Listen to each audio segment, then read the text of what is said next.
Et Real Madrid est en train de changer. En surface, tout semble maîtrisé, mais en coulisses, c'est le grand tri. Certains cadres sont poussés vers la sortie, des recrues arrivent à prix fort, et Xabi Alonso prépare une purge silencieuse. Aujourd'hui, je vais te révéler ce qui se passe vraiment. Les joueurs qui risquent de tout perdre, ceux qui arrivent pour tout changer, et ce que ça dit de la nouvelle stratégie du club. Accroche-toi, parce que ce que tu vas entendre pourrait bien t'étonner. Abonne-toi, surtout si tu veux suivre les coulisses du Real chaque semaine. Rodrigo, c'était censé être le successeur naturel de Vinicius, le mec qui allait mettre tout le monde d'accord après Benzema. Un joueur technique, rapide, clutch dans les grands matchs. Ouais, sur le papier, c'était ça. Mais sur le terrain cette saison, trop d'irrégularités, trop de matchs où il disparaît. Et quand t'es au Real, t'as pas le droit de faire du 6-10 un match sur deux.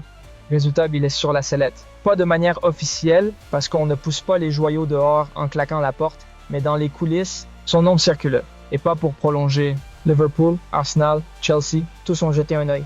Mais soyons clairs, personne ne veut claquer 80 millions sur un gars qui n'a pas fait 10 bons matchs d'affilée depuis des mois. On parle de clubs qui ont déjà des effectifs blindés. Ils cherchent du rentable, pas du potentiel.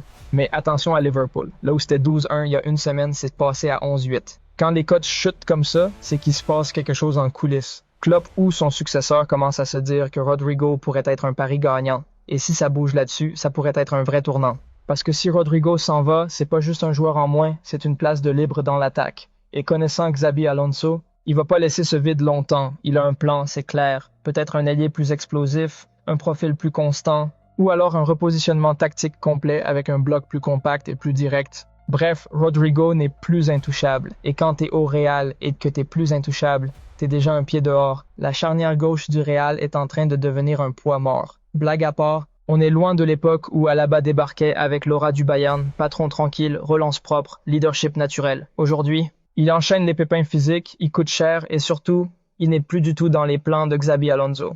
Le club a même tenté une rupture de contrat à l'amiable. Tu vois le niveau de la volonté de s'en débarrasser, mais Alaba a refusé. Il veut honorer son contrat jusqu'en 2026. Traduction, il ne lâchera rien sans une belle compensation. Et honnêtement, ça se comprend d'un point de vue joueur, mais sportivement, c'est une impasse.